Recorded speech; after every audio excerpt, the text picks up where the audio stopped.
In the last video, we spoke about the attributes of key positions, but that was just the start. Today, we'll discuss how team players should interact during the early stages of battle and the paths players should take. Welcome to Initial Routes. During the countdown, it's important to remember that every vehicle on the team has its role, and for each role, there are fitting routes and positions. It's easy to understand that heavily armored vehicles will most likely head for the solid cover in the town, mobile tanks to where they can maneuver, and the vehicles with high accuracy and low survivability will likely occupy the balconies and hills with concealment on the second line. This will help you identify where to play in order to maximize support from your allies. This initial choice and how players travel to their position define the chance of victory for the team in many ways. Let's take a look at classic initial routes for light tanks that can play the role of a scout. These tanks have an excellent combination of mobility, view range, and concealment. Their task is reconnaissance, spotting the enemies on their initial routes. The more vehicles that are spotted over long durations, the better it is for your team. It's easier to understand how to do this if you remember that players aim to reach key positions. This means you can predict where they will go and what route they will take. Light tanks have two popular tactical recon methods. The first is called active spotting. Light tanks move dynamically in aggressive positions, keeping targets spotted while avoiding enemy fire. The second method is passive scouting. This consists of occupying a concealed position, which allows you to monitor the enemy's movement. These locations can be found on the majority of maps. Find and remember them. The choice of recon method depends on the situation and the mobility of a vehicle. The higher the mobility of a light tank, the better it is for the active scouting. Anyway, it's beneficial for a light tank to spot the movement of vehicles that are slow and have poor concealment when moving. Experienced light tank commanders mark locations on the minimap to inform their team of where they are spotting. This allows artillery to pre-aim at the location in anticipation for the enemies. Tanks, such as heavies and mediums that are traveling to their position, can aim their barrel towards the same location in advance. Once the enemy is spotted, tanks on the move can stop shortly to fire at the enemy. Artillery should also be able to fire at the enemy, and due to its shell's arced trajectory, it can hit the opponents even after they are no longer in the line of fire of other allies.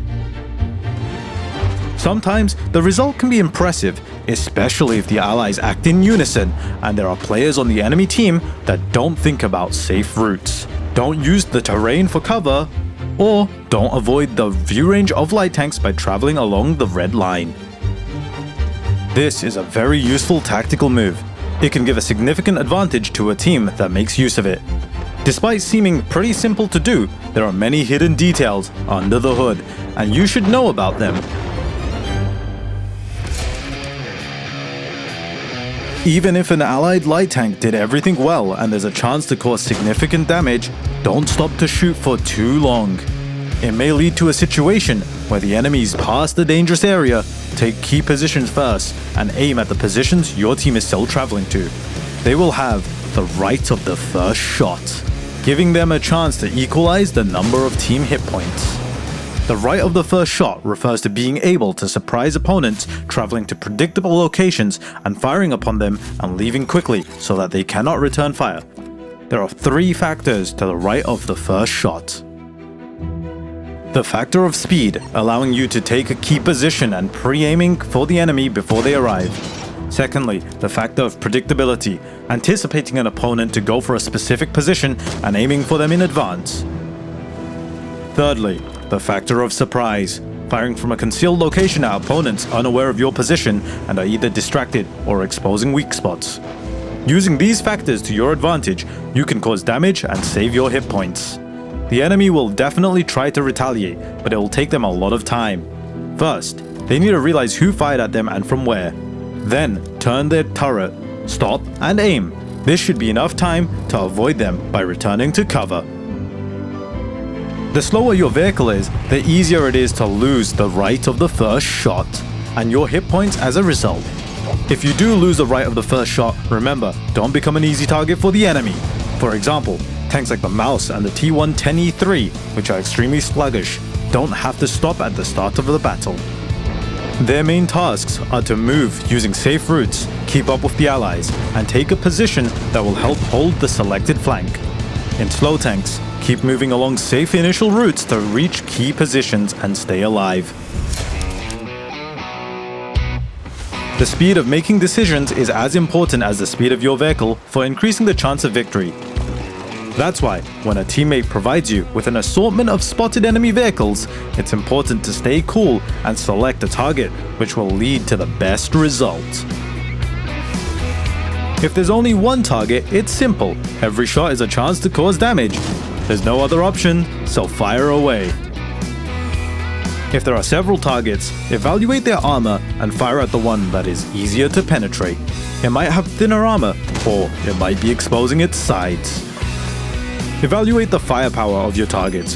Tanks with auto-loaders or high damage per shot should be your priority. This will help decrease the cost of mistakes for the allied vehicles on the front line.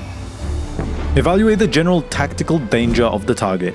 For example, light tanks that play too aggressively on open maps and expose themselves should be sent back to the garage first. This will give your team more freedom for maneuvering during all battle stages. On closed maps, the danger of light tanks at the start of the battle is not that significant. Heavily armored vehicles though, they run the show in this town. When you learn how to prioritize and damage targets quickly, you'll be able to proceed to the next level. Evaluate the danger of opponents to yourself personally.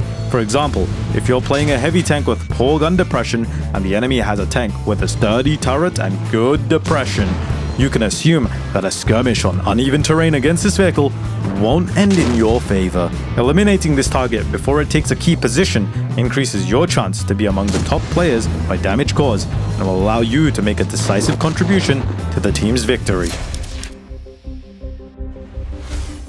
If you think about everything we've discussed, you'll obtain one of the most important tanker's skills: the ability to analyze team setups and predict the course of a battle. This will help you define your role correctly, because it might differ from the role attributed to your tank in its description. For example, when there are no light tanks on the team, a medium tank with good speed characteristics can take on the role of a scout.